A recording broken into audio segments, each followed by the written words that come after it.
আমাদের পৃথিবী রহস্যে ভরা এক পৃথিবী, যার মধ্য থেকে কিছু রহস্য আপনি জানেন, কিন্তু আজ আমরা এমন রহস্য সম্পর্কে বলতে যাচ্ছি হয়তো আপনি সে রহস্য সম্পর্কে আগে কোথাও শোনেননি। 1 নম্বরে রয়েছে গাছের ভেতরে ঢুকে যাওয়া সাইকেল। ওয়াশিংটনের ভার্সন আইল্যান্ডে রয়েছে এক বিচিত্র গাছ, যার মধ্যে এক মরিচা পড়া পুরনো সাইকেল ভিতরে ঢুকানো অবস্থায় আছে। শুধু সামনের এবং পেছনের টায়ার দেখা যায় সাইকেলটি। দেখতে তো এমন লাগে যে গাছটি মনে হয় সাইকেলকে খাওয়ার প্রচেষ্টা চালিয়েছিল, কিন্তু অর্ধেকটাই খেতে পেরেছে। আর কেউ এটাও জানে না যে সাইকেলটা কিভাবে গাছের ভেতরে চলে গিয়েছে। এর উপরে বহু কাহিনী প্রচলিত আছে, তবে বিখ্যাত যে কাহিনীটি প্রচলিত আছে সেটি হলো এই যে সাইকেলটি কোনো এক বালকের ছিল, যে এই সাইকেলটি গাছের পাশে রেখে যুদ্ধে চলে গিয়েছিল এবং মারা গিয়েছিল। এবং দ্বিতীয় ঘটনা অনুযায়ী একজন মানুষ এই সাইকেলটিকে এই গাছের কাছে ফেলে এই আইল্যান্ডকে ছেড়ে চিরতরে চলে গিয়েছিল। আর কিছু লোক তো এটাকে মানুষের কারসাজি বলেও মনে করে, কিন্তু এটা তো হওয়া সম্ভব নয়, কারণ বেশ কিছু বছর ধরেই অন্য আরেকটি গাছ এক মোটরসাইকেলকেও গলৎকরণের প্রচেষ্টা চালাচ্ছে। এই ছবিটিতে তা স্পষ্ট দেখা যাচ্ছে। 2 নম্বরে রয়েছে 70 বছর ধরে চলা ট্রাফিক জ্যাম। 5 মিনিটের কোনো ট্রাফিক জ্যামই আমাদের জীবনকে অতিষ্ঠ করে দেওয়ার জন্য যথেষ্ট, কিন্তু কোনো ট্রাফিক জ্যাম যদি 70 বছর ধরে চলে, তাহলে জ্যামে থাকা গাড়িগুলোর এমন হাল হওয়া কোনো আশ্চর্যজনক বিষয় নয়। এই যে গাড়িগুলো আপনি দেখছেন, এগুলো এভাবেই 70 বছরেরও বেশি সময় ধরে এখানেই দাঁড়িয়ে আছে। 70 বছর আগে এই গাড়িগুলো একেবারে নতুন ছিল, অন্য গাড়িদের মতোই মানুষ বহন করত, চলতো। হঠাৎই তাদেরকে একদিন দাঁড়িয়ে যেতে হয়, আর দাঁড়িয়ে থাকতে থাকতে আজ তাদের এই অবস্থা। না কোনোদিন তাদের মালিক তাদেরকে নিতে এসেছে, আর এই জায়গা গাড়ির এক আস্তানা হয়ে গিয়েছে। এই রহস্যময় জায়গাটি রয়েছে ইউরোপের বেলজিয়ামের এক জঙ্গলে, যেখানে আনুমানিক 500 পুরানো গাড়ি এভাবেই পড়ে আছে, যা দেখতে বড়সড় ট্রাফিক জ্যামের মতোই লাগে। আর ধারণা করা হয় এই গাড়িগুলোকে তাড়াহুড়ো করে এখানেই ছেড়ে চলে যাওয়া হয়েছিল। কিন্তু কেন? আসলে এই গাড়িগুলো হলো বেলজিয়ামে বসবাসরত আমেরিকান সামরিক সৈন্যদের।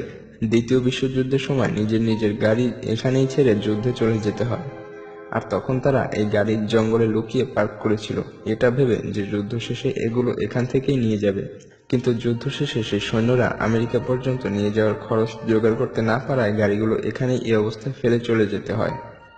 3 নম্বরে রয়েছে পর্তুগালে হওয়া অ্যাঞ্জেল হেয়ার রেইন, অর্থাৎ পরিদের চুলের বৃষ্টি। 1995 সালে পর্তুগালে দুপুরের পরে সাদা রঙের রেশমি তুলার মতো এক আজব জিনিস আকাশ থেকে পড়তে থাকে। মানুষ ঘর থেকে বাহির হয়ে এই বিচিত্র ঘটনাটি দেখা শুরু করে, আর এই ঘটনাকে তারা নাম দেয় অ্যাঞ্জেল হেয়ার রেইন। নিচে পড়ার পর দেখা যায় এগুলো অনেকটা মাকড়সার জালের মতো। আর সবথেকে বিস্ময়কর তথ্য হলো যে এটার উপরে আল্ট্রাভায়োলেট লাইট পড়লে এটা জীবিত হয়ে যায়। তখন মানুষ একে এলিয়েনের সাথে সম্পর্কিত বলে ধারণা করেছিল, আর কিছু বিজ্ঞানী এটা বলেছিল যে এটা আমাদেরই পৃথিবীর জীব, যা বায়ুমণ্ডলের উপরের স্তরে বসবাস করে, মাটি আর আকাশের মাঝখানে বাতাসের মধ্যে ভেসে থাকে। তারপরে পৃথিবীর আলাদা আলাদা জায়গায়ও এই একই ঘটনা ঘটে, যেমন ফিনল্যান্ড এবং কানাডা। কিন্তু এই আজব জিনিসগুলোর স্যাম্পল বিশ্লেষণ করার আগেই কেমন যেন গায়েব হয়ে গিয়েছিল। 4 নম্বরে রয়েছে 1955 সালে গায়েব হয়ে যাওয়া এক বিমান, যা 37 বছর পরে ল্যান্ড করে। 1995 সালে ফ্লাইট 914 57 জন প্যাসেঞ্জার নিয়ে উড়ে গিয়েছে নিউ ইয়র্ক থেকে মায়ামির উদ্দেশ্যে, কিন্তু এই বিমান আর কখনো মায়ামি পৌঁছায়নি। 37 বছর পরে 1992 সালে ওই একই বিমান ভেনিজুয়েলার বিমানবন্দরে ল্যান্ড করে, আর কন্ট্রোল টাওয়ারের সাথে তারা কথাও বলেছিল। এয়ারপোর্টের রাডার স্ক্রিনে তখন কিছুই ছিল না, কিন্তু তাও এয়ারপোর্টের সব মানুষ বিমানটিকে দেখেছিল, আর কাছ থেকে গ্রাউন্ড স্টাফেরা বিমানের যাত্রীদেরকেও দেখেছিল, যারা জানালা থেকে আশ্চর্য হয়ে বাহির দেখছিল। পাইলটের কথা থেকে এটা বোঝা যাচ্ছিল যে তারা খুবই ঘাবড়ে গিয়েছিল। সম্ভবত তারা ভবিষ্যতের জিনিসপত্র দেখে হতভম্ব হয়ে গিয়েছিল। পাইলট জিজ্ঞেস করেছিল যে তারা কোথায় এসেছে।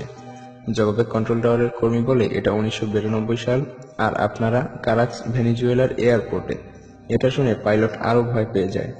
নিজের ককপিটের জানালা খুলে হাত নাড়িয়ে বলে, আমাদের থেকে দূরে থাকো, আমরা চলে যাচ্ছি। আর তার কিছু সময়ের মধ্যেই ওই বিমান দ্বিতীয়বার টেক অফ করে, আর আকাশে চিরতরের জন্য গায়েব হয়ে যায়। কিন্তু যাওয়ার পূর্বে বিমান থেকে একটা ক্যালেন্ডার উড়ে মাটিতে পড়ে যায়, যা 1955 সালের ছিল, যা এই ঘটনাটির সবথেকে বড় সাক্ষী হয়ে যায়।